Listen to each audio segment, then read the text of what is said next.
All right, you're welcome back. And we're going back, of course, to the issue that we started the morning with, the president's desire for extra powers to reflate the economy, or, to revive the economy, so to speak. And so joining us right now is economist and investment consultant Paul Igbinoba.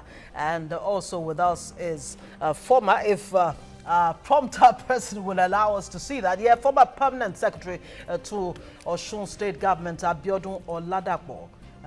Gentlemen, thank you so much for coming on the show. Thank you. Good morning. Let's first of all establish what your thoughts are concerning this desire of the president to get extra powers from the National Assembly. We hear he'll be seeking this right after the comeback from Eid al-Fitr celebrations. Let's start with you, sir. Well, it's quite obvious that the president is on the hot seat. The pressure is so much to do something about the economy. The Nigerian economy is technically in recession now, although that has not been officially confirmed by the National Bureau of Statistics.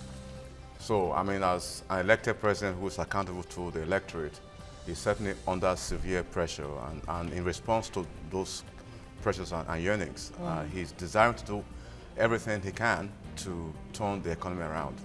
And so his desire for extra powers can best be seen in that light. Yeah. Okay. Now, Abiodun, let me come to you on this. You have been in government one way or the other. You understand that in Nigeria, one way, the chief executive wields a lot of power already from the configuration we have in Nigeria.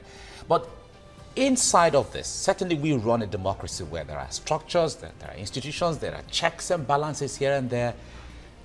Does the government, or does the president, does the president need more powers to carry out the programs and the projects he said he is going to carry out? I'm afraid not, but there's no straight answer to that. Okay. In the sense that when you look into the organization called government, especially when you have the executive president, he has already got that kind of power. If there is a need to really amend any law whatsoever, he will have just proceeded to the House of Assembly and as a place. There is a need to really, amend this law. But when you are talking of quick fix come up with its own challenges. Because when I read through what that emergency power really make an attempt to really address, these are economic issues.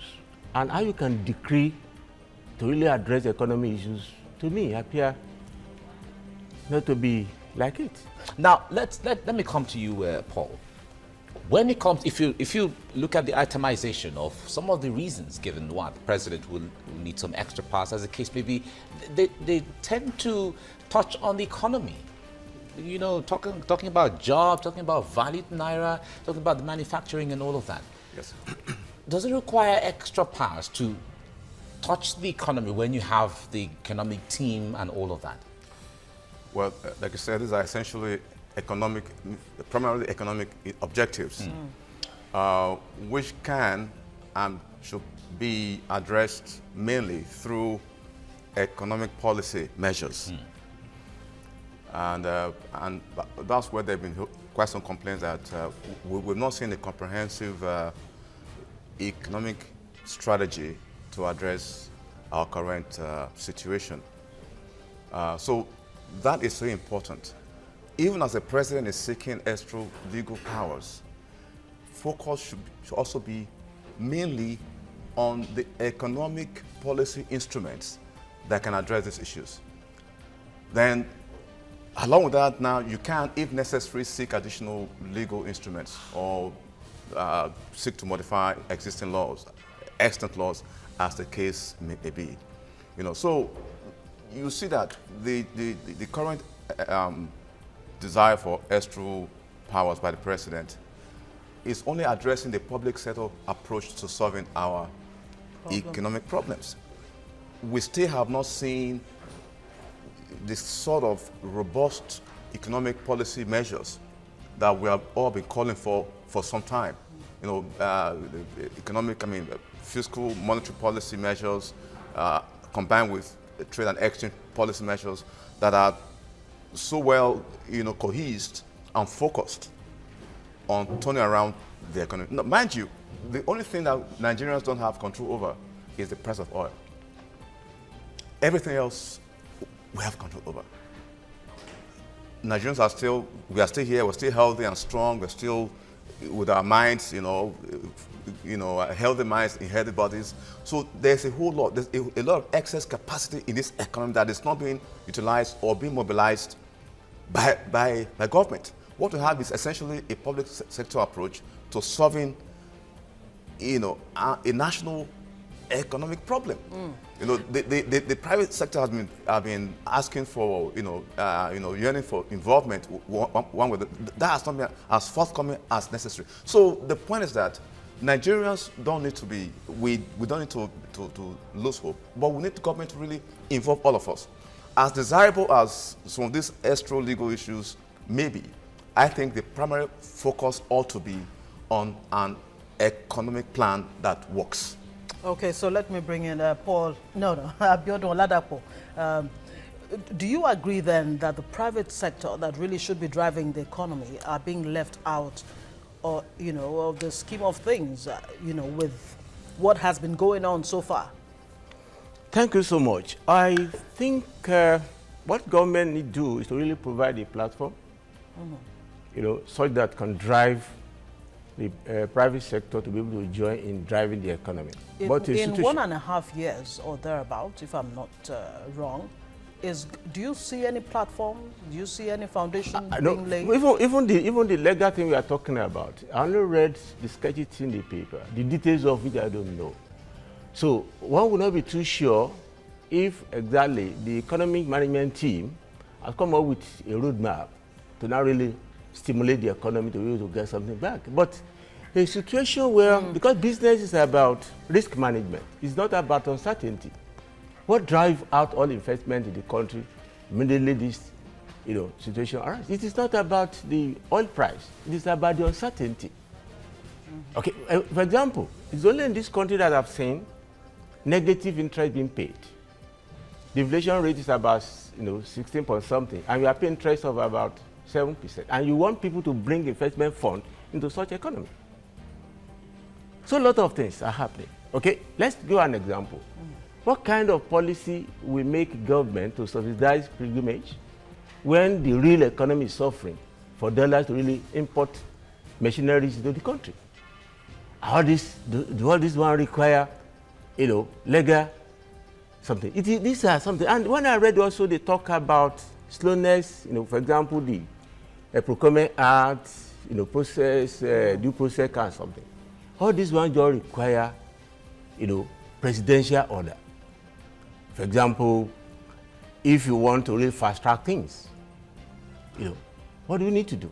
You do need law to be able to say, if a file gets to your table, you get to something. Even when you look into you want to really bring investment to the country, and you are having a judicial system that can take years. What's something that requires bench, ruling? We take 4 or 5 years in this part of the country. So one gets the impression that the constitutionally approved laws seem to be some kind of cog in the wheel of progress, that it's not helping, and it's reflecting in where the economy is. And so that's why the president may want to ask for this extra powers. Fine. That is okay. Let's look at it this way. What was the function of the legislature when they are passing such law? Is to really address some challenges with the song granted. All those challenges, where are they now? Have they vanished off? These are questions. Good question. Have they vanished off? Because if they put check and balance, when they say, absolute law, absolute power corrupts, absolutely. So if they are put in place a check and balance into a system, you are saying, no, let's now construct a flyover over such extant law so that we can fly over them. I'm not too sure that's a quick fix. Yeah, but if we look at it from the other perspective, the president it is no doubt where he stands on corruption issues are. And when he came in, he made mention sometime of the issue of the fact that the judiciary hasn't been helping the way they're supposed to help in the fight against corruption. The judiciary is the third arm of government. It's an institution that's supposed to be at the forefront of establishing that things are supposed to be structured this way, openness, transparency, and all of that. So when it comes to all of this, you see that government institutions by themselves are not helping to fast track. So wouldn't that require some extra powers where the president has the will, has the power, has the zeal to build a flyover, and then maybe fly over some of these things, if I have to use your expression. Thank you so much. But what I'm saying is that all of us are Nigerians. All of us are stakeholders in this business. The project we call Nigeria, all of us are stakeholders, serious stakeholders. So there's a need for all of us now to really, there's a need for all of us now to see the seriousness of the problem that is already in our hands. I've just given an example. Something that a business person has dragged, they drag themselves to the court to settle an issue. Something that could be trashed out in just 2-3 minutes, a bench, ruling. That can say, okay, give me just 10 minutes, and just give another and say, go ahead. It may take 2, 3, 4 years. So when you have such a thing now, I think the best thing is all of us should now believe that there's a need now to really, get things done properly. Okay? You want to really get things done, you get to some of these offices, you could go there for so many, even some top government official will give an appointment for 10 o'clock. I don't know if it happened to you before. You could be there until 8 in the evening. Indeed. And behold. No explanations. No explanations, simple apology may not even be forthcoming from such a person. All right, let's bring you an earlier. Well, we had a guest earlier, and he shared his thoughts about what we're discussing right now, Joseph Ehigiator, and he seems not to support this idea at all. Let's listen to him again. When you're talking about giving more power to the president to continue this unitary system that we run in a federal constitution, then that means you don't really know what the problem of the country is. The problem of the country is that we have a federal constitution that is being run in a unitary form. So there is always going to be clashes. Government is not getting to the grassroots. So develop the grassroots, then you have an economy. What he needs to do is to do what the constitution has asked him to do. Go and develop the municipality. Let the municipality, create a program. That's a local government by our own yes, the definition. local government areas. Create a program that addresses the development of all municipalities at the same time in a coordinated manner. When you do that, you are now going to have the foundation upon which to build an economy.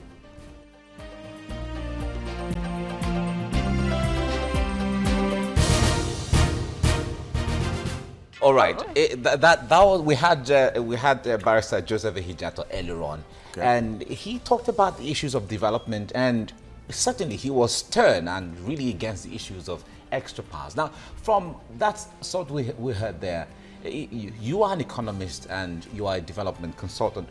If we have to take where we are right now into cognizance and saying go back to the grassroots or municipalities, if I have to use this word, but grassroots and local governments in the term of Nigeria, to develop them in coordinated manner, does Nigeria have the capacity to do that now?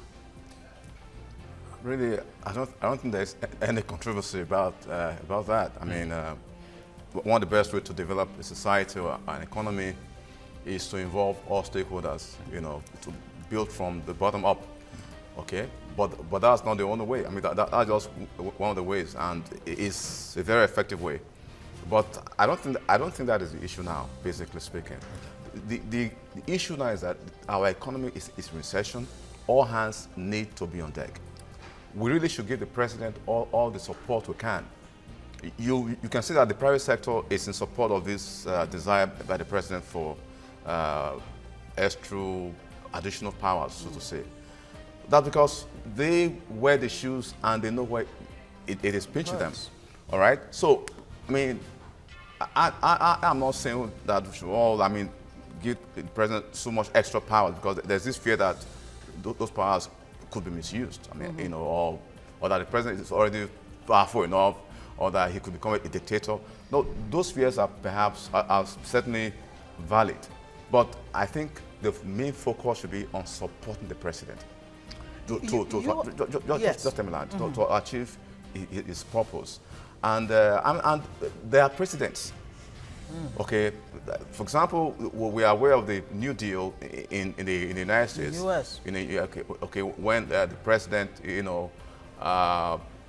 FDR, President Roosevelt, between 1933 and 38, had to introduce an all-embracing, a comprehensive economic plan to take the United States out of the Great Depression. Now, they had a comprehensive plan. But in addition, it still sought for, additional powers. There were a whole lot of legislations, So additional legal support to the president is entirely not out of place. It's just so that, but the question is that, do we need it? I think to an extent, they are needed, all right? But then, however, it should be a short-term instrument. My idea is that this emergency economic plan, powers, shouldn't exceed 2 years. See, by the nomenclature itself, 2 years. By the name itself, so in those 2 years, the president the economy has been turned around, and then the president doesn't know those powers anymore. If I may come in here, Yeah. Emergency powers. Yes. Are we in a state of emergency right now? What kind of emergency would you say we have right now? You are an economist. Yes. And let me bring back what our guest earlier said, that Nigeria is not even an economy yet, based on the definition of what an economy should be. Who said that? Production of goods. The guest we had earlier on, that Nigeria is not even... The lawyer, you mean? Yes, it's not even at the point of frontier economy. I want you to speak to that. I totally disagree with that. In fact, as a lawyer, he's not even in the position to make that kind of statement. That's a very far-reaching statement. Well, we are an economy. We are an economy by every sense of... In fact, in 2014, Nigeria was the 21st largest economy in the world, with close to $580 billion GDP. How do you define an economy? An economy, let's not be too academic here. An economy comprises, everybody in a society, but by the time you take into account all the activities of everybody to make a living, that's an economy. But of course, in the modern sense, you need structures. You need the government, you need government policy, you need a monetary fiscal policy regime, you need a lot of institutional framework to make all the actors work together, to achieve a common purpose. All right, so that's essentially is an economy. There's always an economy anywhere. Even at the village level, there's an economy. All right, and ours is a modern economy that has come a long way. We have some of the best economic institutions in Africa and the world. Our central bank is one of the best in the world. Our fiscal policy regime is sound. And we have other institutions. We have a telecom sector that is well run. We have some of the best regulatory authorities in Africa. But the effectiveness is one thing. The effectiveness of those regulatory agencies is one thing Nigerians are waiting to see anyway. But I agree with you, they can be best with all the laws on ground, but the effectiveness at the end of the day that determines or defines the output or the outcome of what they are doing is one thing. Now, we are waiting to bring in Foladele to give us the reaction of how Nigerians are reacting to this issue on social media. But however, before then, let me bring in Abiodun here. Let's create a scenario of, for instance, we have all agreed to give the president extra powers, for instance. Let's just create a scenario. What factors should be considered in exercising that? Because you've talked about the issue of platform and all of that. What factors should be considered in the effectiveness and the benefits that Nigerians should also derive from such kind of powers? Thank you so much. I think before we even go into that, we will have to really look into exactly what are the issues they consider, to be challenges that require extra power. Okay, I think they talk about, using such power to ensure that Naira can become a par with dollar. That cannot be decreed. This issue of economic law. An economic law, a natural law, that's far, far beyond somebody just waking up overnight and saying, no, can't something. It's issue of demand and supply. You talk about job creation. I think, I'm not too sure. If I have seen the details of what warranted such recommendation, we'll be able to really see the issue. Okay, let me help you out here. I was able to itemize some of the issues that this bill is supposed to address. number one, 50% mobilization instead of the present 15% mobilization for contractors. Yeah. Okay. A bridge procurement process to support stimulus spending on critical sectors of the economy. That is to close the gap and to hasten it. I believe that is what that is talking That's about. still procurement. Make orders to favor contractors, suppliers in construction and the rest of them. Visas for tourists within 48 hours. Okay. It's no longer news that it's a bit difficult for, especially at a time when we're expecting foreign investments and all of that. It's difficult to get visas, to enter Nigeria. Now, transfer of funds from, one part of the budget to another without recourse to the National Assembly. That's firement? Yes, violence. I understand. That's why everything, I read everything. Padding. That's firement. I've gone through. I've gone all through, of those. I've gone through all those. What I'm saying. Tenable. What I'm saying, these are just executive summary. Okay? What really warranted that recommendation, the details are not within what you have just read. Because, for example, when you talk of environment, it has its own processes. But like I said, what we need to do is to really put back strong institutions. And this is within the presidential power already. Strong institutions. Somebody who's in charge of, an assignment should be able to see that. For example, you have a file on your table. Be too sure it represents some actions that are waiting for decisions. Why should a file be on the table of an officer for so many weeks unattended to? Why should it be? So does that one require power now to say, well, track such thing? Technology is there now to say, a file is on your table, the next person who attend to that file will have been advised, the person who's having it will have been reported on, so that when he knows that file is not being waited to get action on, he should be able to know for sure that somebody's already on his back watching. All this will not require law, but if you're able to really say on one-by-one basis, this extant law that needs to be improved upon can be amended as but a sort of wholesome order, I'm not too sure can really help the matter. I'm not too sure. Paul Binoba, if you may weigh in here, isn't that where the whole idea of restructuring comes in?